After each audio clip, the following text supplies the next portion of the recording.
You have $500,000 sitting in your super. You are 60 years old and you are ready to walk away from work. Now picture this. Your husband is 10 years younger than you. Suddenly, the plan you built your whole life around does not work the way you assumed it would. It is a strange kind of pressure. You want to stop, but the numbers on the screen do not quite agree with you yet. Most retirement calculators tell you the gap between quitting and getting the pension is 7 years, 60 to 67. Clean, simple math. But when your spouse is younger, that is not your gap. Your real gap could be 17 years, and that is the number almost nobody shows you before you hand in your resignation. In this video, I am going to walk you through why that 17-year gap changes everything and the exact drawdown plan that can make $500,000 stretch until the pension finally arrives. If you have been told to just work until 67, but your body is tired or your family does not match the standard retirement brochure with two people the same age, this one is for you. I have sat across from enough people in this exact spot to know it is not carelessness. It is a plan built for couples who retire together, being forced onto a family where the ages do not line up. If that sounds like you, or someone you know, hit subscribe now. I am building a series on exactly how families bridge these hidden age gaps, one real situation at a time. Let's run the actual numbers. $500,000 in super, a 17-year gap, and living costs of around $45,000 a year. Multiply that out, and you need close to $765,000 to make it to the pension without help. You are short about $265,000 before the pension even starts. That is the trap hiding inside the standard advice. $265,000 sounds abstract until you turn it into everyday life. That is more than a decade of council rates notices, electricity bills, car registration renewals, and the occasional Medicare gap payment, landing on a budget with no wage behind it anymore. Here is why the maths falls apart quietly instead of loudly.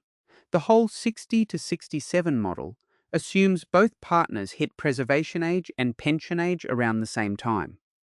Draw down from 60, top up with the pension at 67, done. But if your partner is 10 years younger, Centrelink cares about her age too. In a lot of these situations, the family does not really become pension eligible until the older partner turns 77, once the younger one has caught up enough for the couple to be assessed properly. 17 years of self-funding, not 7. Preservation age sits at 60 for almost everyone approaching it today, according to the Australian Taxation Office. The age pension itself does not start until 67, according to Services Australia. Both of those numbers are correct on their own. The mistake is assuming they apply to a household the same way they apply to one person living alone. If you are sitting in this exact gap right now, you are not the exception.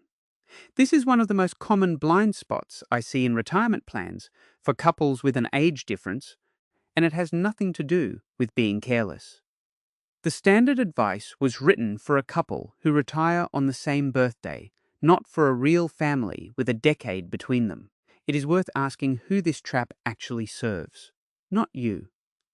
A generic retirement calculator that assumes two people the same age looks tidy in a brochure. A default balanced fund setting does not ask how old your partner is either. Nobody set out to trip you up. The tools were simply never built with your family in mind. I don't know the exact shape of your family, but the maths above applies to most couples with a meaningful age gap, not some rare edge case. That difference in age is not a technicality. It is the reason a plan that looks fine on paper quietly fails a few years into what should have been a settled retirement. So the standard 7-year plan is broken for a family like yours. Here is the part that should make you feel a little better.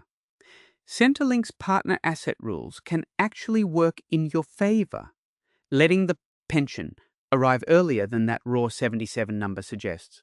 That is what we are unpacking next.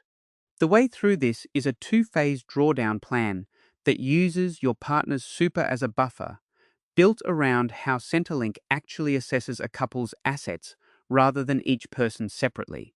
Phase 1 runs from 60 to 67. During this stretch, you draw only from the older partner's super. The younger partner's balance stays untouched and keeps compounding. That single decision does two things at once. It buys years of income without selling down both accounts at the same pace, and it keeps the younger partner's balance growing while the market still has time on its side. Phase 2 starts once the older partner turns 67. At that point, something useful happens. The older partner's super has been drawn down for 7 years, so it is smaller. The couple's combined assessable assets, the older partner's reduced balance plus the younger partner's grown balance, can land under the asset test threshold for a part pension. So the older partner can start receiving a part pension at 67, even though the younger partner is still years away from qualifying age themselves. Let's put real numbers on it. Say the older partner is 60 with $300,000 in super, and the younger partner is 50 with $200,000. Draw $45,000 a year from the older partner's balance for 7 years, and it runs close to empty. In that same stretch, the younger partner's balance, left alone and growing, could sit somewhere near $250,000. Combined assessable assets around that level sit comfortably under the current full pension threshold for a homeowner couple, which is exactly the position you want to be in the year the older partner turns 67. Why does the test work this way? Centrelink is not measuring your income in the old-fashioned sense once you are retired. It is measuring what your combined assets could reasonably produce and applying an asset test on top. According to Services Australia, a homeowner couple can hold combined assessable assets up to $481,500 and still receive the full pension, with a part pension continuing until combined assets reach around $1,085,000. Those figures move a little most years with indexation, so they are worth checking before you lock in a plan. The mechanism only works because super held for the younger partner still counts as an asset, even while it stays untouchable for withdrawal. Preserved does not mean invisible to Centrelink. There is a real cost buried in this plan, and it lands on the older partner first. They carry more of the drawdown early, so their balance disappears faster than it would under a simple even split. It feels unbalanced in year 1. But it protects growth for the partner with more years left before their own preservation age, and that growth is what keeps the household solvent later.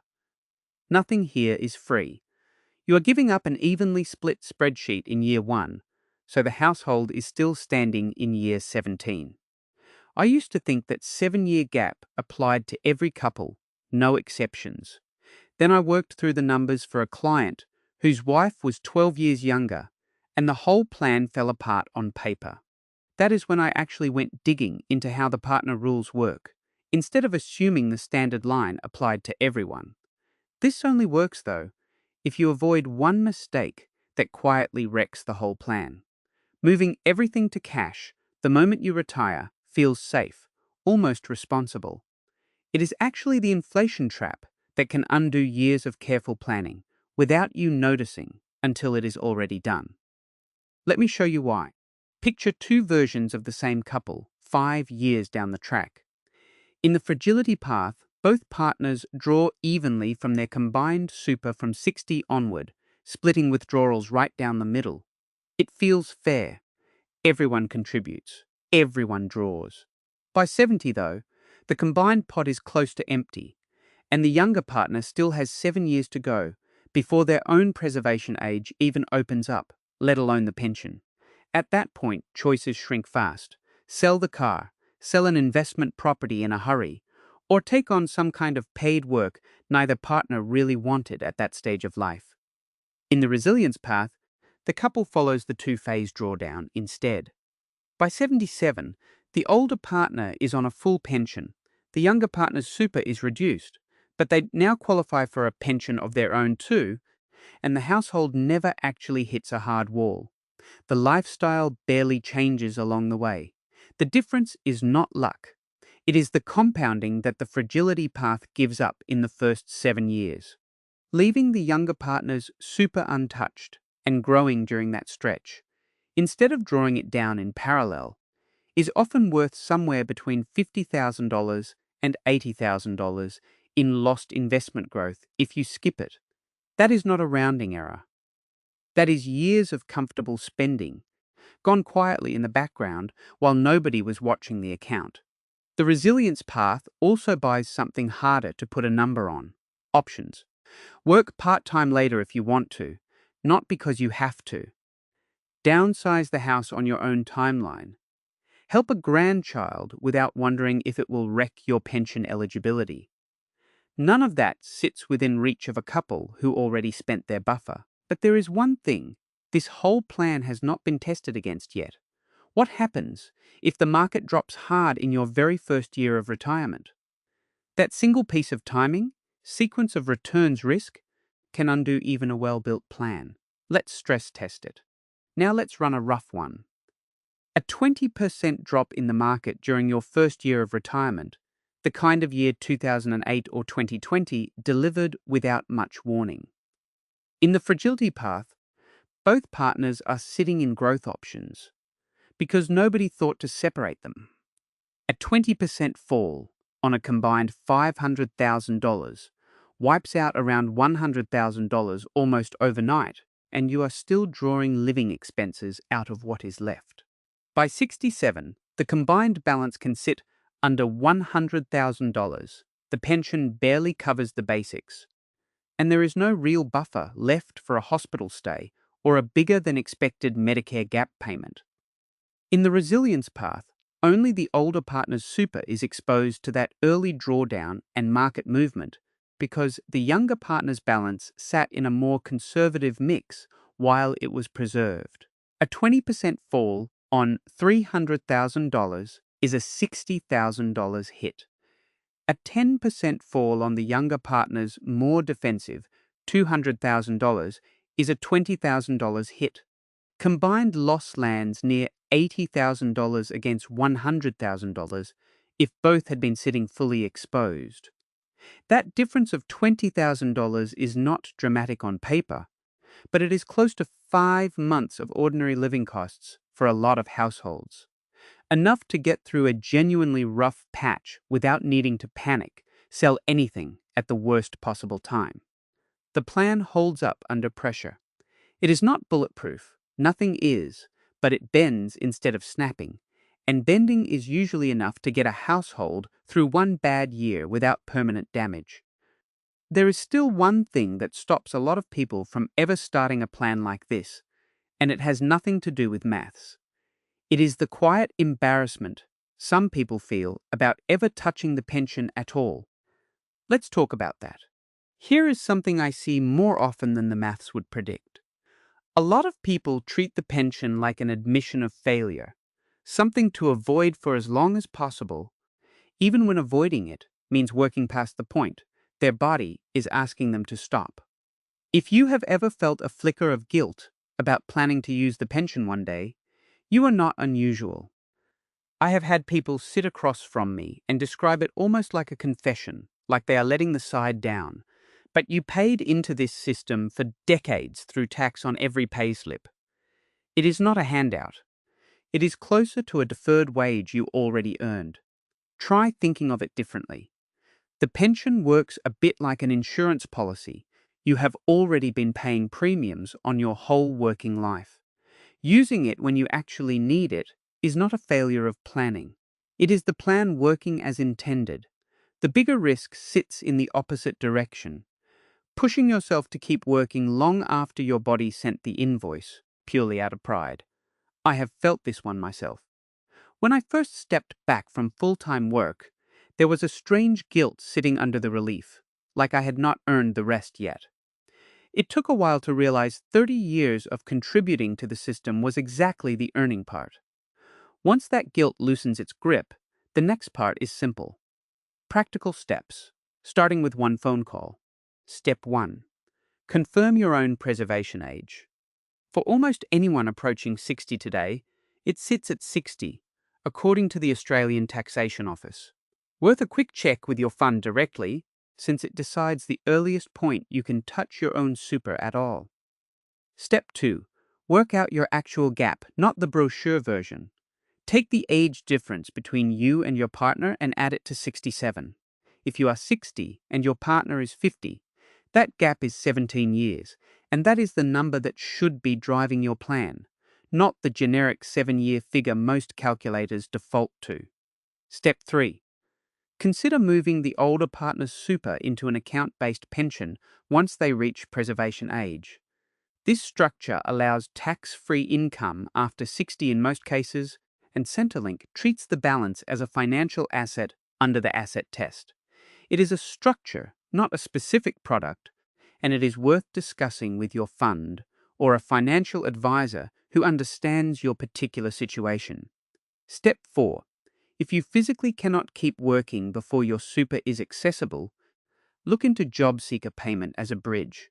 As of March 2026, the single rate sits around $808.70 a fortnight, according to Services Australia.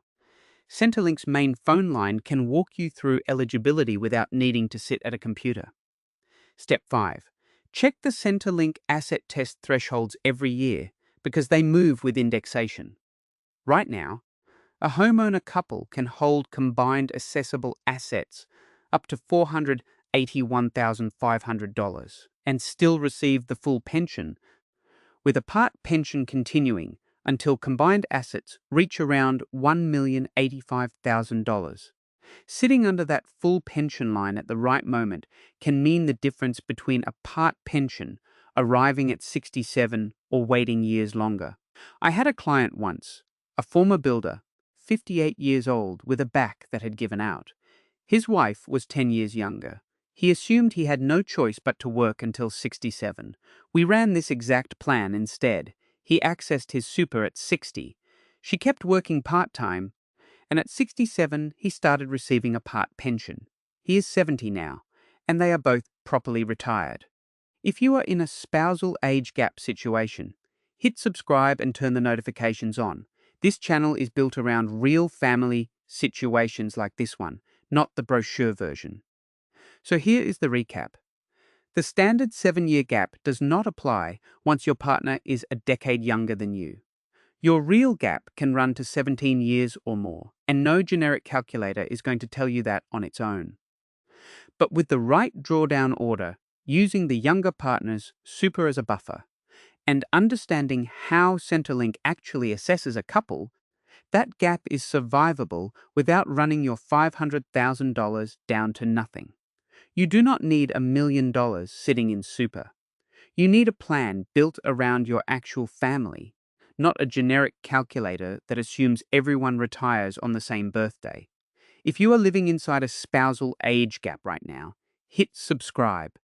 I am building this channel around real Australian families whose numbers do not fit the standard brochure, because most families I have sat with never did.